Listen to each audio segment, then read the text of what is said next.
जय श्री राम। रामायण पाठ शुरू करते हैं। दोहा संख्या 232 से। सुनि रघुबर बानी विबुध देखि भरत पर हेतु सकल सराहत राम सो प्रभु को कृपा निकेतु।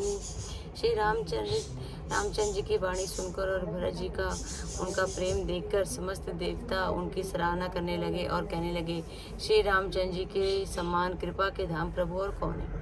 जो न होती जग जन्म भरत को सकल धर्म दूरे धरनी धरत को। कवि कुल अग में भरत गुने गाथा को जानई तुम्हें बिनु रघुनाथा। यदि जगत में भरत का जन्म न होता तो पृथ्वी पर संपूर्ण धर्मों की धूरी को कौन धारण करता। हे रघुनाथ जी कवि कुल के लिए अगम उनकी कल्पना में अतीत भक्तों के गुणों के साथ आपके सिवा और कौन जान सकते हैं। लखन राम सिय सुने सुरे बानी अति सुख लय न जा बखानी।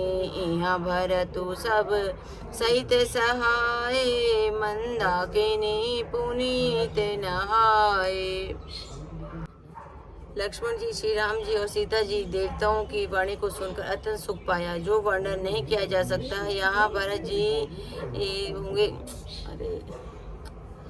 लक्ष्मण जी, श्री राम जी और सीता जी देवताओं की वाणी सुनकर अत्यंत सुख पाया जो वर्णन नहीं किया जा सकता। यहाँ भरत जी ने सारे समाज के साथ पवित्र मंदाकिनी में स्नान किया। सरित समीप राखी सभी लोगा मांगी मातु गुरु सचिव नियोगा। चले भरत जह सिय रघुराई साथ निषाद नाथु लघु भाई। फिर सबको नदी के समीप ठहरा कर तथा मात गुरु और मंत्री की आज्ञा पाकर मांगकर निषाद राज और शत्रुघ्न को साथ लेकर भरत जी वहां चले जहां श्री सीता जी और रघुनाथ जी थे।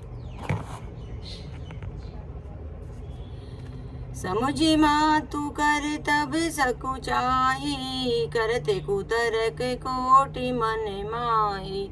रामो लखनु सिय सुनि समय नामु उठी जनी अनत जाहि तजि ठाऊ। भरत जी अपनी माता कैकेयी की करने को समझकर याद करके सकुचाते हैं और मन में करोड़ों अनेकों प्रकार के कुतत्व करते हैं। सोचते हैं कि श्री राम लक्ष्मण और सीता जी मेरा नाम सुनकर स्थान छोड़कर वहां से कहीं दूसरी जगह उठकर न चले जाए।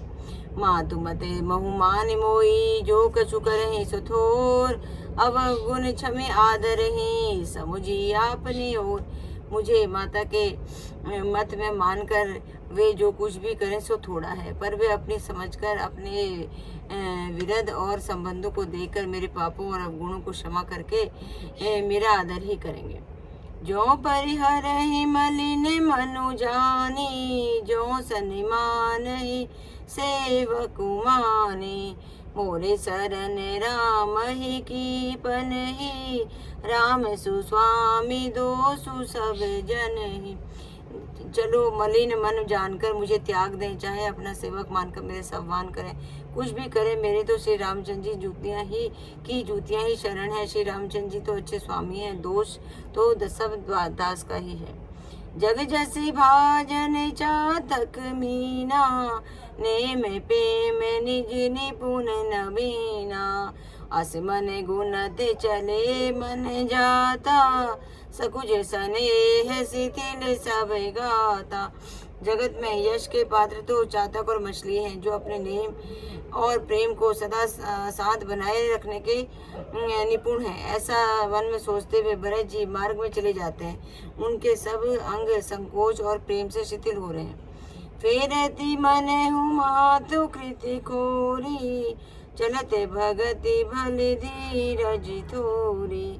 जब समुझते रघुनाथ सुभाऊ तब पथे परते उताइले पाओ। माता की हुई बुराई मानो उन्हें लौटाती है, पर धीरज की धूरी धारण करने वाले भरत जी को भक्ति के बल से चले जाते हैं। जब श्री रघुनाथ जी के स्वभाव समझते स्मरण करते हैं तब मार्ग में उनके पैर जल्दी जल्दी पड़ने लगते हैं।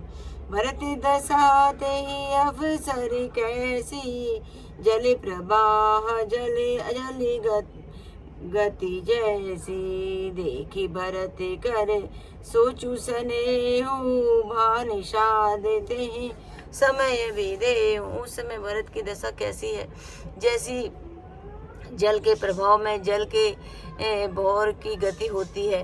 भरत जी का सोच और प्रेम देखकर उस समय निषाद राज विधेय हो गया और उसकी भी सुध बुध भूल गए। लगे होने मंगल सगुन, सुनि गुनि कहते निषादु, मिटहि सोचि होई हरसु, पुनि परिणाम विषादु। जय श्री राम, जय श्री राम। आज की कथा यही संपन्न।